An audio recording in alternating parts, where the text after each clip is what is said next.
Kalian ngerasa nggak sih jualan rumah sekarang lewat konten tuh ngerasa kurang efektif ya? Apalagi konten yang organik ya, bukan konten-konten yang kita iklanin. Karena gue ngerasa apalagi di TikTok ya, jualan itu pertama kan kalau jualan itu kan pasti walaupun kita soft selling, pasti nanti ada aja kontennya viewsnya sedikit. Tapi itu bisa kita atasi tuh, kita bikin konten yang menarik. Cuman permasalahannya di TikTok akhir-akhir nih, gue nggak ngerti ya kenapa TikTok tuh. Konten gue tuh sering disembunyikan loh gitu. Misalnya baru upload 5 menit, tiba-tiba disembunyikan sama TikTok. Yang intinya alasannya kalau gue baca, karena gue mengajak orang lain untuk keluar TikTok untuk menghubungi gua. Kan ketika kita bikin konten, kita masukin dong nomor HP kita, misalnya di videonya lah, kalau nggak di deskripsinya lah, buat orang hubungin kita lah, misalnya tertarik sama rumah kita. Nah, sama TikTok itu disembunyikan karena harus dibikinin pakai label promosi. Nah, sedangkan kalau pakai label promosi ini, orang kan viewers tuh pasti bakal nge-skip tuh, oh ini iklan, endorse atau gimana kan. Orang biasa seperti itu. Makanya tuh gua nggak mau tuh pakai label promosi, karena pasti viewsnya sedikit gitu. Jadi gue tuh ngerasa capek aja gitu kalau kita pengen brutal kontennya gitu untuk jualan rumah ini. Karena kan rumah ini dia tuh nggak kayak affiliate gitu loh. Affiliate tuh kan kita bisa kirim barangnya tuh, habis itu ada di keranjang kuning. Kalau rumah gimana caranya? Nah, kalau rumah kan pasti harus ngubungin kita, nelpon kita, nanti cek lokasi, habis itu nanti ngurus ke bank, ya nggak mungkin kita lewat TikTok. Makanya itu kayak gue capek banget kalau jualan rumah nih sekarang kalau lewat konten di TikTok ya. Makanya biasanya kalau gue konten-konten gue tuh kan kalau untuk jualan rumah kan soft selling. Nah, itu naiknya tuh kalau di Instagram tuh atau di YouTube tuh naik tuh. Cuman kalau di TikTok gue nggak ngerti disembunyikan. Makanya menurut gue ya, kalau kita jualan rumah, apalagi rumah kita itu satu, kan gue developer tuh. Maksud satu tuh gini, gue kan jualan perkarangan perumahan gue gitu loh. Rumah yang ada di perumahan. Nggak satu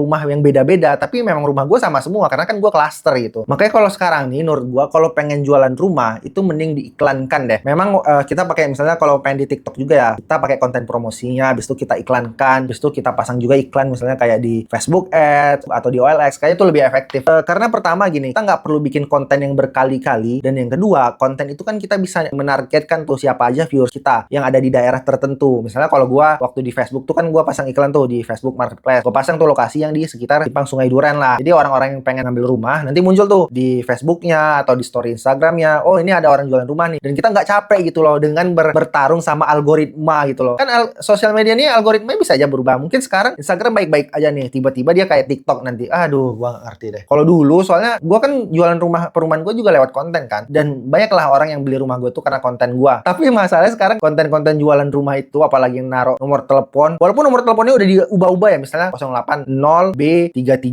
sekian-sekian, itu tetap aja diblokir. Atau misalnya kita bikin narasi tentang kayak, ayo hubungin gua ya, nggak ada kita bilang WA, tetap aja nanti disembunyikan konten kita. Makanya itu kayak gue ngerasa capek aja bikin konten organik untuk jualan rumah ya, karena kita harus pakai label promosi itu. Makanya gue lebih prefer sekarang iklan.